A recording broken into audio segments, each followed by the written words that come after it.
আসসালামু আলাইকুম ওয়া রাহমাতুল্লাহি ওয়া বারাকাতুহু নাহমাদু ওয়া নাসাল্লি আলা রাসূলিহিল কারীম আম্মা বা'দ ফাআউযু বিল্লাহি মিনাশ শাইতানির রাজীম বিসমিল্লাহির রহমানির রহিম।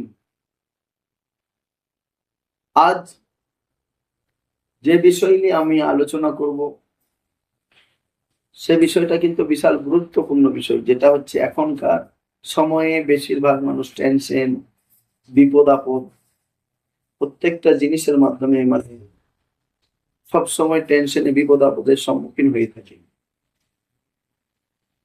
আর যে নিয়ম আমি বলবো, যে দোয়া বলবো, এই দোয়ার নিয়মে যদি আপনি পড়েন, অবশ্যই ইনশাআল্লাহ রহমান আপনার বিপদ সবের থেকে লো কোয়ালিটি যে টেনশন সেটার থেকে আপনি মুক্তি পাবেন। 100টা সমস্যা দূর হবে, তার মধ্যে সবের থেকে লো কোয়ালিটি সমস্যা হচ্ছে, সেটা হচ্ছে টেনশন। তো কি করতে হবে আপনাকে?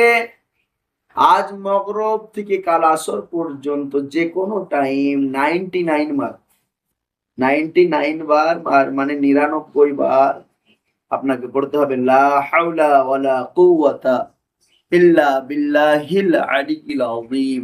প্রথমে 11 বার দুরূদ শরীফ পড়বেন, আবার লা হাওলা ওয়ালা কুওয়াতা ইল্লা বিল্লাহিল আলিয়্যিল আযীম 99 বার পড়বেন, তারপরে আবার দরুদ শরীফ 11 বার পড়বেন। আপনি যদি এইভাবে আপনি পাঠ করেন, ইনশাআল্লাহ রহমান আপনার প্রত্যেকটা A to Z জিনিস আপনার সলভ হতে থাকবে ইনশাআল্লাহ তাআলা। আর অবশ্যই আমার চ্যানেলটাকে সাবস্ক্রাইব করবেন, লাইক করবেন, কমেন্ট করবেন, আর বেশি বেশি করে শেয়ার করবেন। আসসালামু আলাইকুম ওয়া রাহমাতুল্লাহি ওয়া বারাকাতুহু।